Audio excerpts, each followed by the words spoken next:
The Knicks have a serious problem, and it was on full display last night in the blowout loss to the Celtics. We saw championship level basketball firsthand last night, and it's clear New York is far away from being considered a championship level team. New York has a lot of things they need to fix, but one of the main things they need to look at is their defense, specifically their three-point defense. They allowed the Celtics to tie an NBA record of 29 made threes. We're going to break down everything that happened last night and so much more today.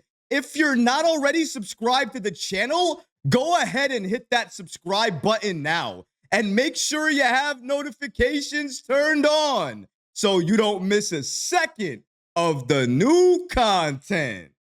And now, let's get started.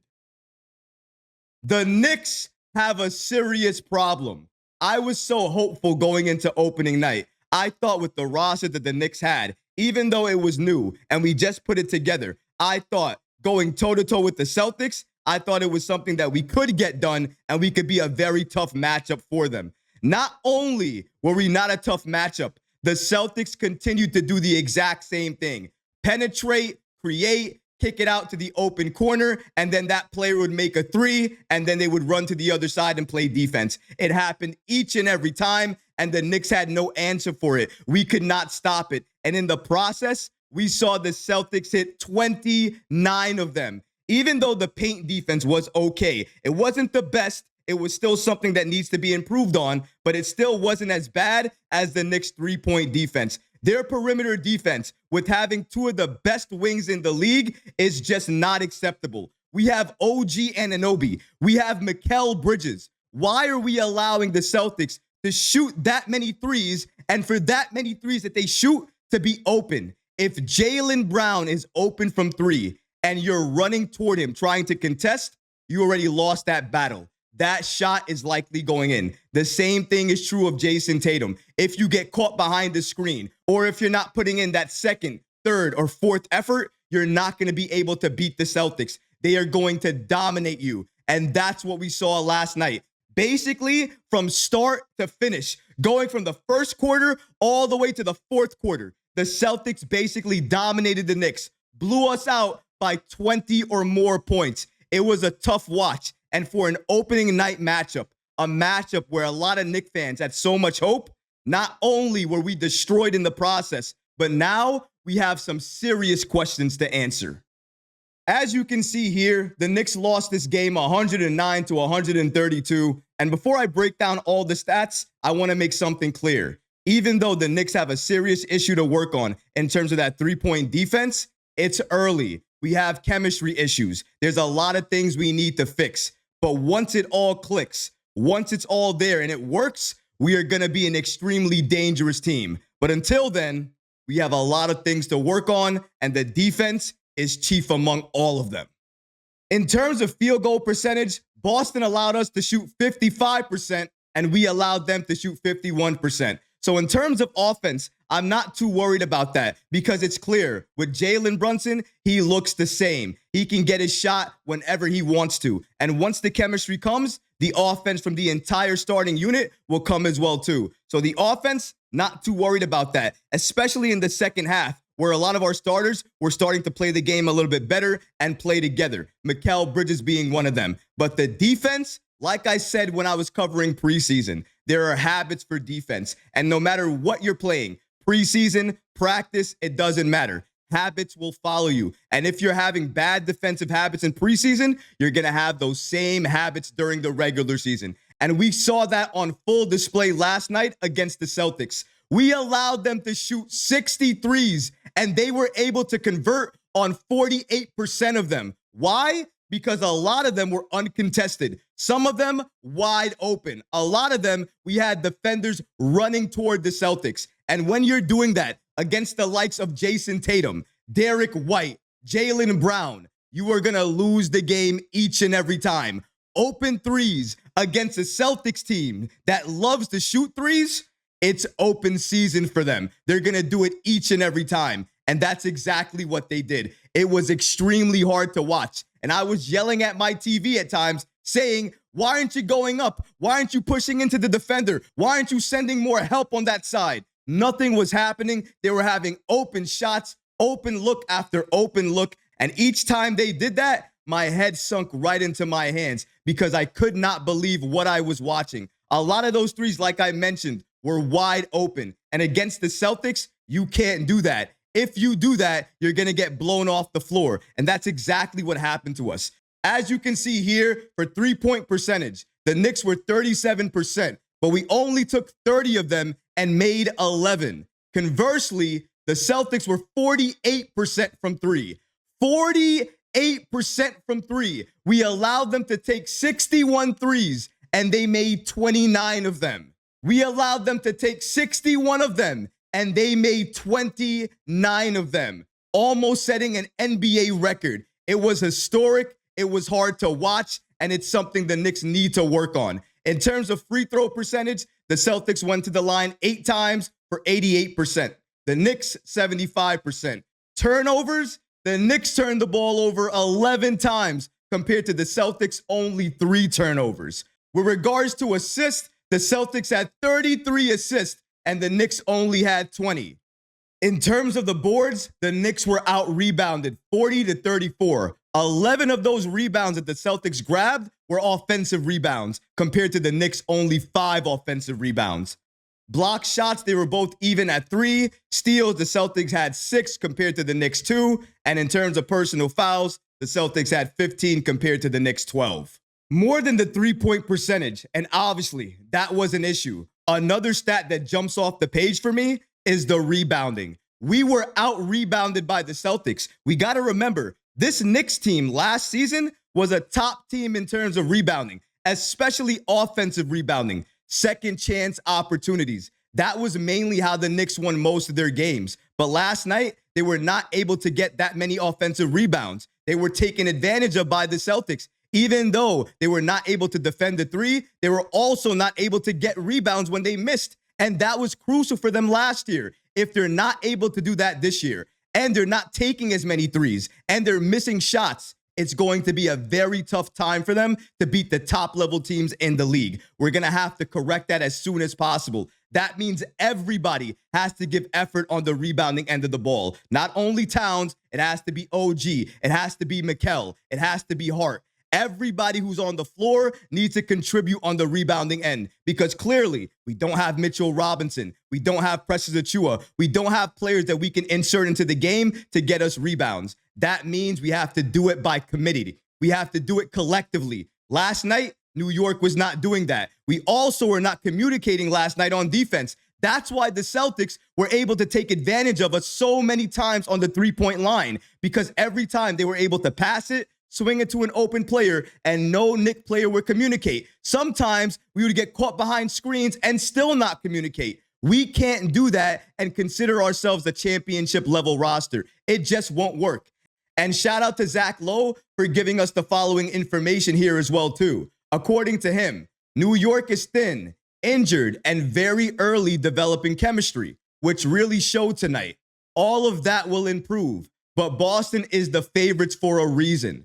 But the Celtics also went after Cat on both ends, the way a lot of good, smart teams will. And New York responded poorly. It's early, 81 left to go. That's probably the only silver lining here. This is game 1 of 82, and we have 81 games left to go. The Knicks have a lot of time to figure all of this out and get their chemistry working. But that chemistry aspect is the biggest part of it all. Last night, we saw a championship caliber team in the Boston Celtics. We saw how championship level basketball is played. And we also saw how chemistry cannot be fabricated. Those guys have played together for a long time, and it shows. The Knicks have just put this team together. Even though on paper we look good, it doesn't mean that it's all going to come together right away. That often takes time. Chemistry always takes time. And to Zach Lowe's point, until the Knicks get that chemistry right,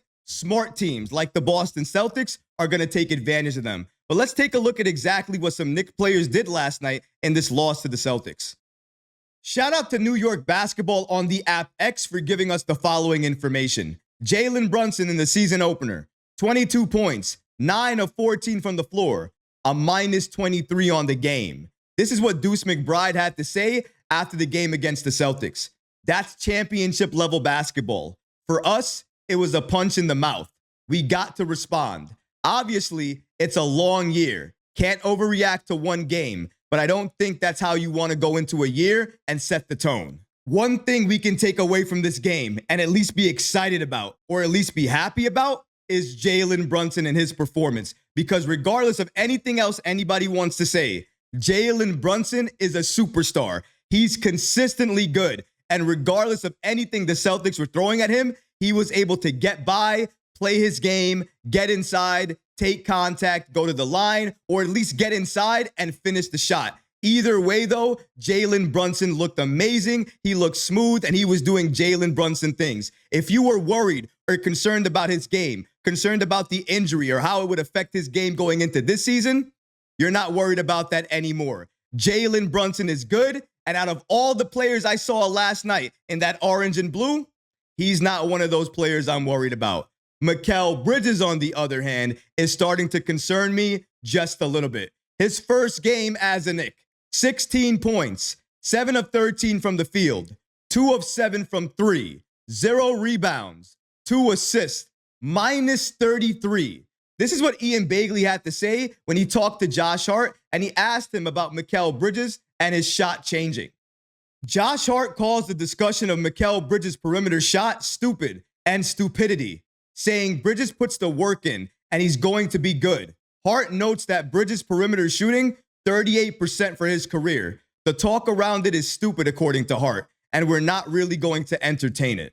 With regards to Mikal Bridges and his shot, not too worried about it. I know it doesn't look good. I already made a lot of videos about his jump shot and how many concerns a lot of people have, but he's not concerned about it. The Knicks are not concerned about it. Josh Hart is not concerned about it. He mentioned, more or less, Mikal Bridges is 38% from his career from 3, regardless of how he shoots the ball. That's why nobody's really concerned about how he's shooting and his offensive game. It's going to come in time. I absolutely believe that. But here's what I am concerned with. 0 rebounds, that's not good enough. It needs to be a collective effort to get rebounds. So I need to see him do better on that end. But even worse, defensively, he got lit up by Jason Tatum. Every single possession. It didn't matter how much space he gave Tatum, because when he's on a heater like that, you could give him a lot of space, a little bit of space. It doesn't matter. He's going to hit that shot each and every time. But we made it easy for him. We gave him a lot of space, a lot of room, sometimes uncontested. Jason Tatum taking an uncontested 3 is insanity. It can never happen. He's nearly going to make that each and every time if he shoots that shot. You have to give him some type of resistance. If you put nobody on him or you get caught behind the screen, it's going to be lights out. He's going to hit that shot each and every time. And we saw that happen. Mikal Bridges, he was brought here primarily for his defense. We got him here so we can guard some of the best players in the league. One of those players being Jason Tatum. He lit Mikal Bridges up. And more than anything else, that's the most alarming thing for Mikal Bridges last night. His defensive game.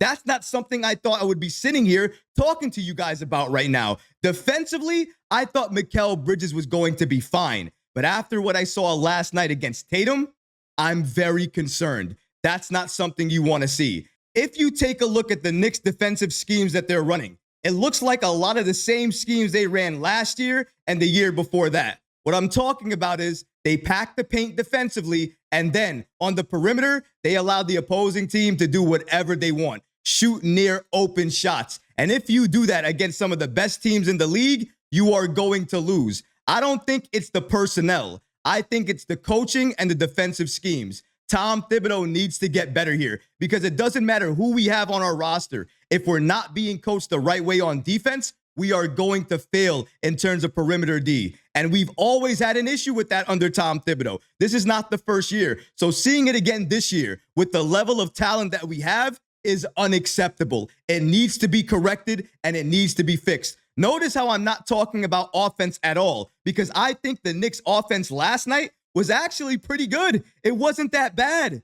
It was the defense The defense was so terrible. It was so bad to watch that that's all anybody can talk about today. That's all I can focus on, because if the defense was just a little bit better, if our closeouts was just a little bit better, if we had better defensive schemes, I think that game would have been different. It would have definitely been more competitive, and it would have not been a blowout. But we'll never know because we didn't do anything different. We ran what looked like the exact same defensive schemes that we ran last year and the year before that. We cannot get it done that way. We have better talent. That means we need to utilize them differently. That means we need to run different things. Shout out to Nick Muse for giving us the following information. If you're looking for another bright spot from last night's game, look no further than Deuce McBride. He had 22 points on 8 of 10 shooting, 2 assists, 4 of 5 from 3. And according to Nick Muse, he believes that the Knicks have found their 6th man of the year in Deuce McBride. And it's very hard to disagree, because when Deuce was inserted into the game, he was instant offense. He gave you exactly what you needed off the bench. He doesn't hesitate. Once he has the ball in his hands, he's putting that ball up, he's letting it fly, and oftentimes it's going in. His three-point game is on another level. I thought it was good last year, but he put in the work this offseason, and it shows. This year, he's an even better three-point shooter, an even more efficient three-point shooter. The Knicks need this off the bench, and in my opinion, if you don't get what you need in terms of offense from the starting unit, there's one change you can make. You can put Deuce inside the starting unit and put somebody else on the bench. Maybe that person is Josh Hart. Even though Josh Hart, I felt last night, did everything you wanted him to do on offense. He wasn't taking a lot of shots, but at least he was a threat. He was trying to go coast to coast. He was trying to penetrate and create inside. He was doing things that he was not doing during the preseason, and I appreciated that. If he continues to do that, then I don't want to see a change in the starting lineup. I'll still take Hart starting, and I'll take Deuce off the bench. And last night proved why. Because he is instant offense. He gives you threes. He gives you passing. He can penetrate and create inside. Even though he's undersized in terms of a backcourt with him and Jalen Brunson, those two are a problem on offense. And defensively, I think we all know what Deuce McBride can give you. Since he's entered the league, for his entire career, he has been an elite defender. And under Tom Thibodeau, that has only gotten better, and he's only grown. Towns last night, his first game officially as a Knick, 12 points, 5 of 9 from the field, 7 rebounds. The only thing I'll say about Cat, and I won't mention a lot on defense because we know what the Celtics did to him defensively. In terms of his offense, we need him to be more aggressive. He needs to attack more. He needs to utilize his body more. He needs to bang down low more. And we also need him to shoot when he's open. He cannot hesitate. We need to have a more aggressive Cat. Jalen Brunson was doing his thing. That was great. Karl Anthony Towns now needs to do the same. He needs to understand on this team, he's the number 2. He needs to act like it. He didn't even get a double-double last night against the Boston Celtics when we needed him the most to get that double-double. He didn't. Taking only 9 shots, I understand. He doesn't like to seek the ball out a lot, and he can play off ball really well. I appreciate that. But as a star player on this team, you need to do better. And with OG Anunoby, as you can see here, he gave us 4 points, 1 of 7 from the field, 0 of 4 from 3, 5 rebounds, 3 assists, and 1 steal. Not to mention that his defense was also not great. We can sit here and talk about Mikal Bridges, but if we do that, then we also have to carve out some time and talk about the same thing for OG Anunoby. There were a lot of times that Mikal and OG switched on Jason Tatum. And what happened? Nothing. In terms of Jason Tatum, Tatum was doing the exact same thing, hitting 3 after 3 after 3. It didn't matter who we threw on him. Mikal, OG, it didn't matter. He was on a heater, and he let everybody know that because he was not missing a shot. We need to see more from OG on the defensive side of the ball, but on offense as well, we need to see him be a little bit more aggressive. We saw in preseason, he was doing that. He was looking for his shot more. He was looking for the mid-range more. He was shooting threes when he was open. Last night against the Celtics, I didn't think he was doing that a lot. If anything, I thought he was hesitating a little bit more. We can't have him do that. I understand that each and every night, we're going to have player sacrifice. Sometimes it's going to be Jalen. Sometimes Mikal and OG are going to sacrifice. Sometimes Towns is going to sacrifice. And that's okay. But it's only okay to sacrifice if other players have it going, if they're crushing it. If that's not happening, then what are you sacrificing for? You're sacrificing when Karl-Anthony Towns is not shooting the ball enough? You're sacrificing when Mikal Bridges is not hitting enough shots? That's not a sacrifice. You're hurting us when you're not taking shots then. If you see the team not doing what they need to do, then it's up to you. Look for your shot. Seek your shot out. And if it's not looking like it's going down, then attack. Go to the rim and good things will happen. I feel if Mikal Bridges did that more, if OG Anunoby did that more, if Karl-Anthony Towns did that more, this game last night would not be a blowout. If your shot is not falling, attack, attack, attack. And yes, we can look at a lot of the negatives and we can talk about that. We did that during this video, but let's make something clear as well. This is one game out of 82. We have a lot of time to work on the issues and make sure they're right. And I promise you, give us 10 to 15 games.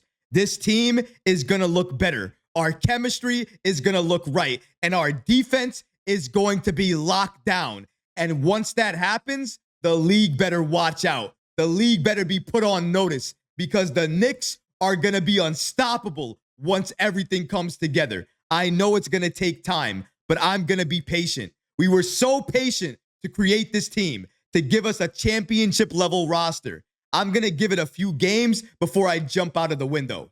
But what about you guys? What did you think about last night's blowout loss to the Boston Celtics? What things did you take away from last night's game that you liked? What about things that you saw that you didn't like? What things were those? Leave a comment below and let me know exactly how you feel. Because honestly, guys, I would love to hear from you. But that's going to do it for this episode. I hope you enjoyed it. And if you did, go ahead and smash that like button. Leave a comment below. And of course, guys, please subscribe to the channel. Until next time, Knicks fans. Peace.